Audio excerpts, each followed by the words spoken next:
العالمين والصلاة والسلام على رسوله محمد خاتم النبيين وإمام المرسلين وعلى آله وأصحابه أجمعين أما بعد فأعوذ بالله من الشيطان الرجيم بسم الله الرحمن الرحيم والوزن يومئذ الحق وقال النبي صلى الله عليه وسلم هو شهر يرفع فيه الأعمال إلى رب العالمين فأحب أن يرفع عملي وأنا صائم. شعبان کا مہینہ شریعت کی نظر میں ایک خصوصی اہمیت کا حامل مہینہ ہے. اس کی کئی وجوہات ہیں. ان میں سے ایک بنیادی وجہ یہ ہے کہ یہ مہینہ رمضان المبارک کی آمد کا پیش خیمہ ہے. اس مہینے کے بعد سب سے مقدس مہینہ شروع ہوتا ہے، تو گویا اس کے اندر انسان اچھے طریقے سے تیاری کر کے اس مقدس مہینے کو شروع کر سکتا ہے، اس مقدس مہینے میں داخل ہو سکتا ہے.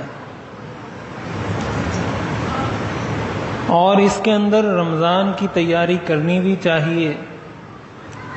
رمضان کی تیاری اس مہینے میں کیسے کرنی چاہیے، اس حوالے سے میں تفصیل انشاءاللہ اگلے جمعے میں عرض کروں گا. دوسری وجہ شعبان کی اہمیت کی یہ ہے، حدیث شریف کے اندر آتا ہے تو اسامہ ابن زید رضی اللہ تعالیٰ عنہ فرماتے ہیں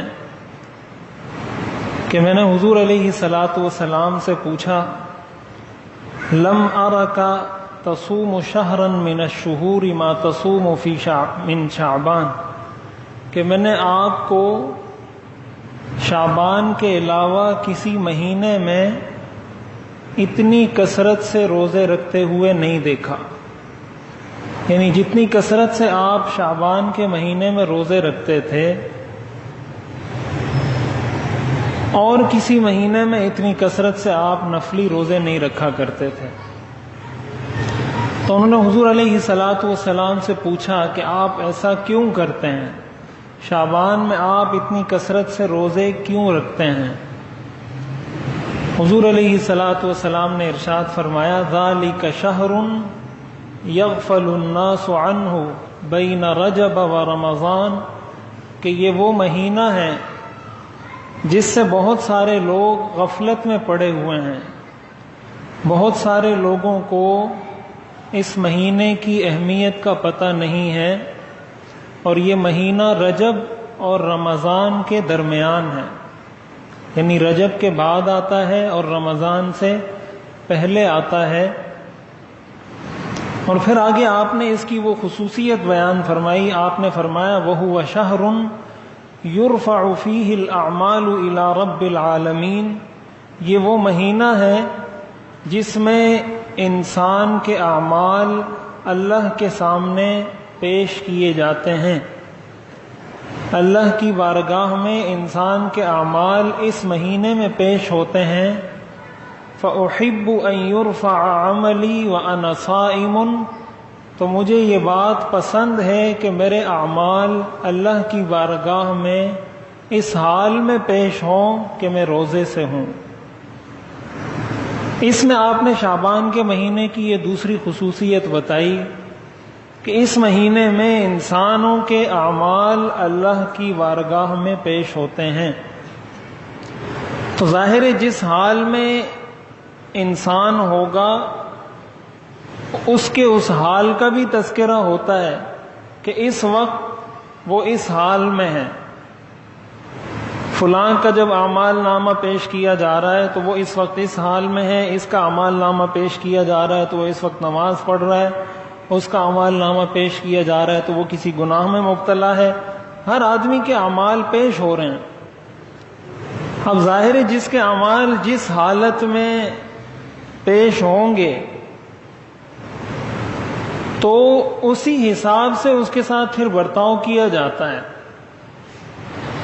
مثال کے طور پر کسی بڑے کے سامنے، کسی افسر کے سامنے کسی کی رپورٹ پیش کی جاتی ہے کہ یہ آپ کا بڑا فرما بردار ہے، یا یہ حکم کو ماننے والا ہے، یا یہ ملکی قوانین کی پاسداری کرنے والا ہے، اور جس وقت وہ رپورٹ پیش کی جا رہی ہے عین اس وقت میں اگر وہ اسی چیز کی خلاف ورزی کر رہا ہو جس چیز کی رپورٹ پیش کی جا رہی ہے، مثلا یہ رپورٹ پیش کی جا رہی ہے کہ وہ تو آپ کی ہر بات کو مانتا ہے، اور جس وقت یہ رپورٹ پیش کی جا رہی ہے عین اسی وقت میں وہ اس بڑے کی بات کو رد کر رہا ہو، اس کی خلاف ورزی کر رہا ہو، تو بڑا آگے سے یہی کہے گا کہ تم یہ کہہ رہے ہو کہ وہ میری بات مانتا ہے، وہ تو ابھی بھی میری بات کی خلاف ورزی کر رہا ہے۔ تو اسی طرح جب انسان کے اعمال اللہ کی بارگاہ میں پیش ہوتے ہیں تو فرشتے اگر یہ کہتے ہیں کہ اس نے اچھے اعمال کیے ہیں تو اس کو بھی دیکھا جاتا ہے کہ ابھی وہ کیا کر رہا ہے، ابھی وہ اچھا عمل کر رہا ہے یا برا عمل کر رہا ہے، تو اس سے بھی بڑا اثر پڑتا ہے۔ تو آپ نے فرمایا کہ اس مہینے میں انسانوں کے اعمال اللہ کی بارگاہ میں پیش ہوتے ہیں۔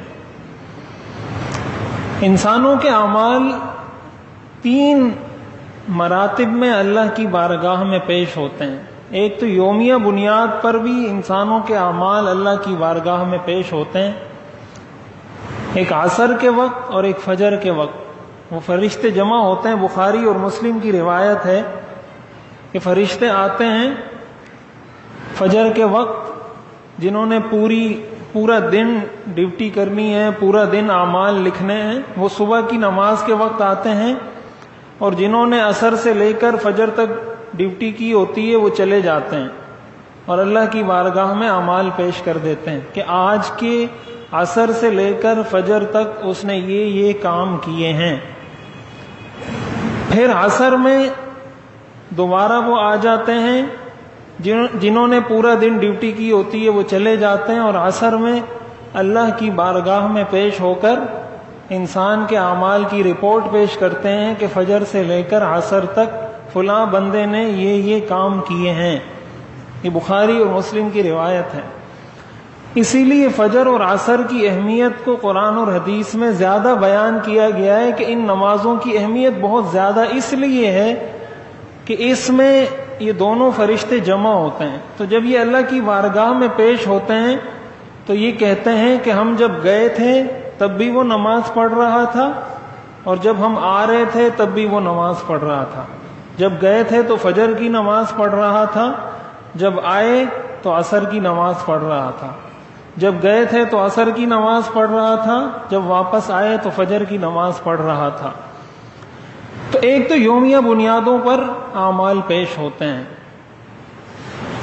دوسرے انسان کے اعمال ہفتہ واری بنیادوں پر بھی اللہ کی بارگاہ میں پیش ہوتے ہیں۔ چنانچہ حدیث شریف میں آتا ہے کہ جمعرات کے دن جو شب جمعہ ہے، جمعے کی جو رات ہے، اس موقع پر انسان کے اعمال اللہ کی بارگاہ میں پیش ہوتے ہیں۔ اسی طرح سالانہ بنیادوں پر بھی انسان کے اعمال اللہ کی بارگاہ میں پیش ہوتے ہیں، تو سالانہ بنیادوں پر جو اعمال پیش ہوتے ہیں وہ شعبان کے مہینے میں ہوتے ہیں۔ اس لیے حضور علیہ الصلاۃ والسلام نے فرمایا کہ میں یہ چاہتا ہوں کہ میرے اعمال اس حال میں پیش ہوں کہ میں روزے سے ہوں۔ تو ایک چیز ہمیں اس مہینے کی خصوصیت یہ بھی معلوم ہو گئی کہ اس مہینے میں انسانوں کے اعمال اللہ کی بارگاہ میں پیش ہوتے ہیں، لہٰذا اس لیے بھی انسان کو اس مہینے میں زیادہ اہتمام کے ساتھ عبادت کرنی چاہیے، اپنے گناہوں سے توبہ کرنی چاہیے، اللہ کو راضی کرنا چاہیے کہ جب میرے اعمال اللہ کی بارگاہ میں پیش ہوں تو اللہ تعالیٰ مجھ سے راضی ہوں، اور ایسی حالت میں میرے اعمال پیش ہوں کہ میں اللہ کی فرما برداری میں لگا ہوا ہوں۔ اس لیے شعبان کے مہینے میں روزے رکھنا یہ سنت سے ثابت ہے اور اس کا اہتمام کرنا چاہیے۔ ایک اور چیز شعبان کے حوالے سے جو سمجھنے کی ہے وہ 15 شعبان جس کو شب برات کہا جاتا ہے، اور اس کے بعد اگلا دن وہ 15 شعبان کا ہوتا ہے۔ تو شعبان کے مہینے کے بارے میں ایک اصولی بات پہلے یہ سمجھنی چاہیے کہ دین نام ہے اتباع کا۔ ہم نے وہ کرنا ہے جو ہمیں بتایا گیا ہے، جو قرآن و سنت سے، صحابہ سے، سلف صالحین سے جو چیز ثابت ہے وہ ثابت ہے، وہ دین کا حصہ ہے۔ لیکن جو چیز قرآن اور حدیث سے ثابت نہیں یا قرآن اور حدیث سے متصادم ہے، اس کو دین کا حصہ سمجھ کر، اس کو نیکی سمجھ کر، اس کو گناہ سمجھ کر کوئی بھی اس کو شرعی حیثیت دینا کہ اس کے کرنے سے ثواب ملے گا، اس کے کرنے سے گناہ ملے گا، ایسی کوئی شرعی حیثیت، ایسا کوئی سٹیٹس اس کو دینا جو شریعت نے اس کو نہ دیا ہو، اس کی شریعت اجازت نہیں دیتی۔ اس لیے کہ یہ دین ہمیں، اسلام کا مطلب ہوتا ہے سر جھکانا۔ مسلم کہتے ہیں اس شخص کو جو اپنے سر کو جھکا دے۔ تو سنت سے جو چیز ثابت ہے، قرآن اور حدیث سے جو چیز ثابت ہے، صحابہ سے جو چیز ثابت ہے، وہی دین کا حصہ ہے۔ اور جتنی ثابت ہے اتنا حصہ ہے، جتنی ثابت نہیں ہے وہ حصہ نہیں ہے۔ یہی وجہ ہے کہ کوئی بھی نیکی اس وقت تک نیکی نہیں بن سکتی جب تک وہ سنت کے مطابق نہ ہو۔ مثال کے طور پر جمعے کی نماز ہم 2 رکعت پڑھتے ہیں، ویسے 4 رکعت ظہر کی نماز ہے، لیکن جمعے میں وہی 2 رکعت میں تبدیل ہو جاتی ہے۔ عام حالات میں ظہر کی نماز میں امام آہستہ آواز میں تلاوت کرتا ہے، اور جمعے کی نماز میں وہی ٹائم ہے، وہی وقت ہے، اس میں امام بلند آواز سے تلاوت کرتا ہے۔ یہ کیوں؟ یہ اس لیے کہ سنت سے ثابت اسی طرح ہے۔ اگر سنت سے اس طرح ثابت ہوتا کہ جمعے کی نماز میں بھی امام نے آہستہ تلاوت کرنی ہے تو وہ آہستہ کرتا۔ اگر یہ ثابت ہوتا کہ ظہر کی نماز میں بھی تیز آواز سے تلاوت کرنی ہے تو وہ تیز آواز سے کرتا۔ جو چیز جتنی ثابت ہے اتنا کرنا یہ شریعت ہے۔ اپنی طرف سے کوئی اگر یہ کہے کہ میں جمعے کی نماز بھی 4 رکعت پڑھوں گا، یا فجر کی نماز بھی 4 رکعت پڑھوں گا، یا مغرب کی نماز 4 رکعت پڑھوں گا، تو ظاہر ہے یہ دکھنے میں تو بڑا اچھا عمل ہے کہ اس نے 2 کی بجائے 4 پڑھ لیے، 3 کے بجائے 4 پڑھ لیے۔ دکھنے میں تو یہ بڑا اچھا عمل ہے، لیکن جب آپ کسی سے پوچھیں گے تو بتانے والا آپ کو بتائے گا کہ آپ کی نماز نہیں ہوئی۔ کیوں؟ اس لیے کہ نماز اس طریقے سے ثابت نہیں ہے جس طریقے سے ادا کی گئی ہے، لہٰذا یہ نماز نہیں ہوگی۔ یہی معاملہ شریعت کے ہر حکم میں ہے۔ تو شب برات کے حوالے سے اتنی بات تو سمجھنی چاہیے کہ اس کی فضیلت پر فقہاء اور محدثین کا اجماع ہے کہ یہ رات فضیلت والی رات ہے، اس رات کی شریعت کی نظر میں اہمیت ہے۔ اگرچہ جن احادیث سے اس رات کی فضیلت اور اہمیت ثابت ہوتی ہے وہ احادیث ضعیف ہیں، لیکن 17 صحابہ سے یہ احادیث منقول ہیں۔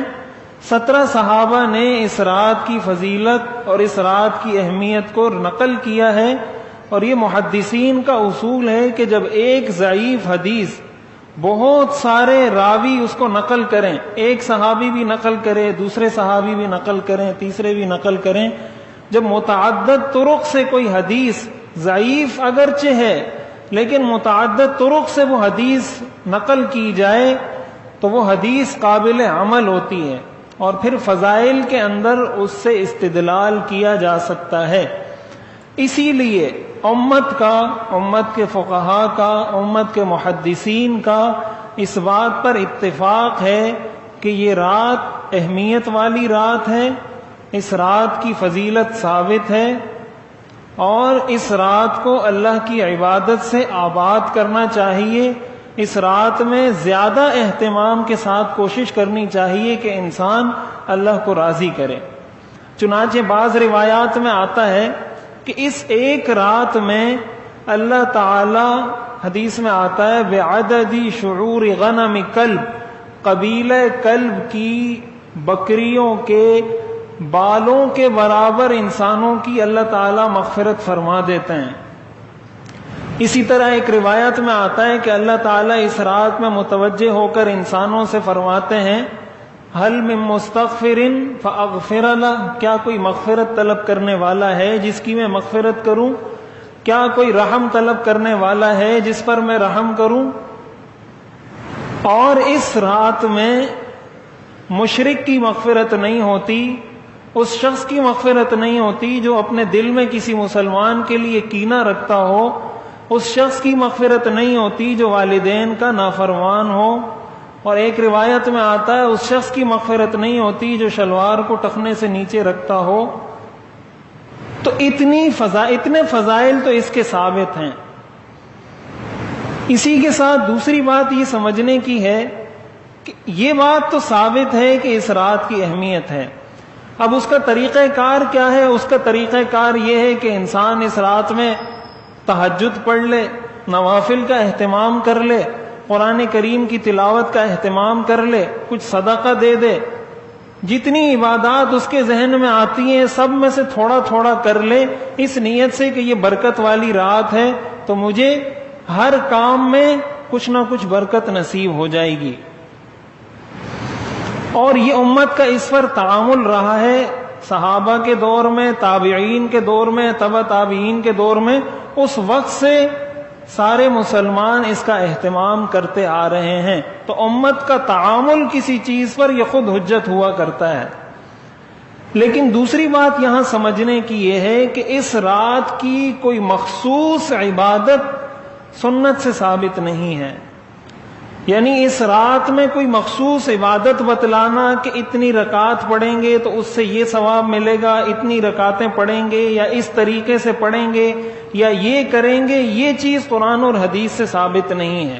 اس رات کی فضیلت تو ثابت ہے، لیکن اس رات میں کسی خاص عبادت کی فضیلت ثابت نہیں ہے۔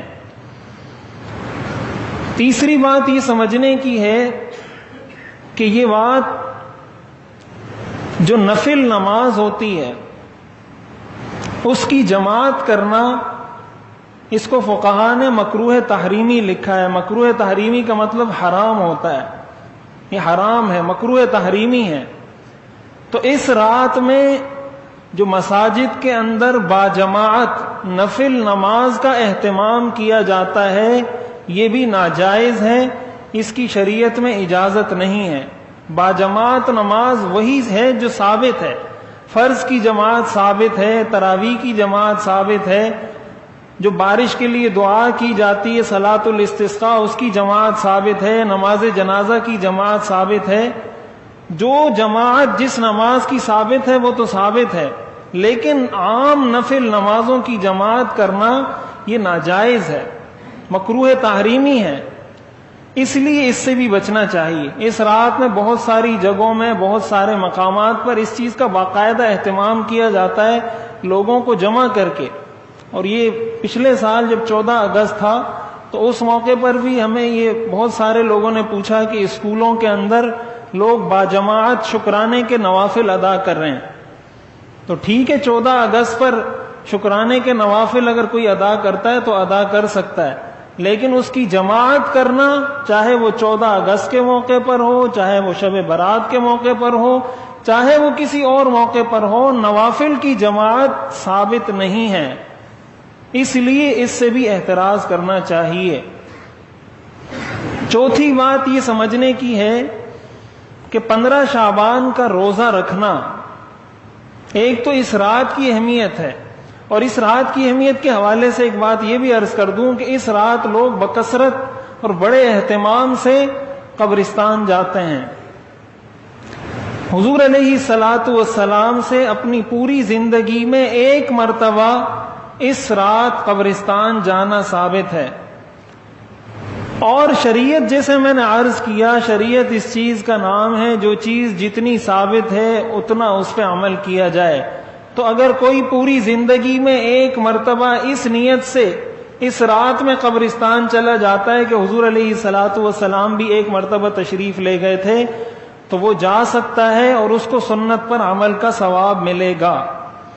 لیکن اگر کوئی اس کو لازم پکڑ لیتا ہے، کوئی اس کو یہ سمجھتا ہے کہ ہر سال جانا چاہیے، یا ہر سال جانا لازم ہے، یا ہر سال جانا سنت ہے، یا جو نہیں جائے گا وہ گناہگار ہوگا، یا جو نہیں جائے گا وہ برا کام کرنے والا ہوگا، اس طرح کے تصورات اگر کوئی شخص قائم کر لیتا ہے تو ایسی صورت میں اس کا جانا یہ اس کے لیے گناہ کا سبب ہوگا، ثواب کا سبب نہیں ہوگا، اس لیے کہ اس نے اس حد سے تجاوز کیا ہے۔ تو قبرستان ایک مرتبہ آپ علیہ الصلاۃ والسلام زندگی میں اس رات میں، ویسے تو آپ ہر ہفتے تشریف لے جایا کرتے تھے، تو اس سنت کو زندہ کرنے کی ضرورت ہے۔ آپ ہر ہفتے جائیں قبرستان تو ہم جاتے ہی نہیں ہیں۔ اور پھر اگر قبرستان آپ ایسے موقع پر جا رہے ہیں کہ وہاں بجائے اس کے کہ آپ کو عبرت ہو، قبرستان جانے کا جو اصل مقصد بیان کیا گیا ہے احادیث میں وہ یہ کہ انسان کو عبرت حاصل ہو کہ بھائی یہ اتنا بڑا آدمی تھا، یہ فلاں تھا، یہ فلاں تھا، یہ فلاں تھا، سارے مٹی میں پڑے ہوئے ہیں، ایک دن میں نے بھی آنا ہے، یہ مقصد ہے قبرستان جانے کا۔ اگر وہاں جا کر بھی انسان بدنظری کر رہا ہو، وہاں جا کر بھی انسان گناہوں میں مبتلا ہو رہا ہو، بدعات کے اندر مبتلا ہو رہا ہو، تو ایسی صورت میں تو اس کا جانا جائز ہی نہیں ہے۔ اور ایک بات یہ کہ اس رات کی اہمیت ثابت ہے، اگر کوئی شخص کوئی عمل نہیں کر سکتا تو کم از کم اتنا کر لے۔ حدیث شریف میں آتا ہے کہ جس شخص نے عشاء کی نماز جماعت سے ادا کی ایسا ہی ہے گویا اس نے آدھی رات اللہ کی بارگاہ میں کھڑے ہو کر گزاری، اور جس نے فجر کی نماز بھی جماعت سے ادا کر لی یہ ایسا ہے گویا اس نے ساری رات تہجد کی نماز پڑھی ہے۔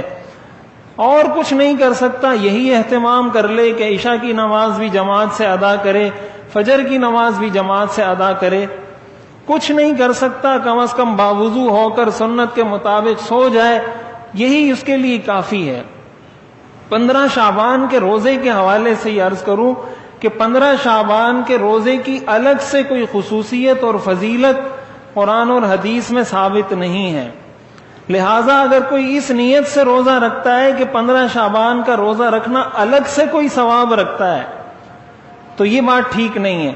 ہاں اتنی بات ہے کہ شعبان کے مہینے میں حضور علیہ الصلاۃ والسلام کثرت سے روزے رکھتے تھے، اگر کوئی اس نیت سے رکھتا ہے کہ آپ شعبان میں روزے رکھتے تھے تو میں 15 شعبان کو رکھ رہا ہوں تو ٹھیک ہے، رکھ سکتا ہے۔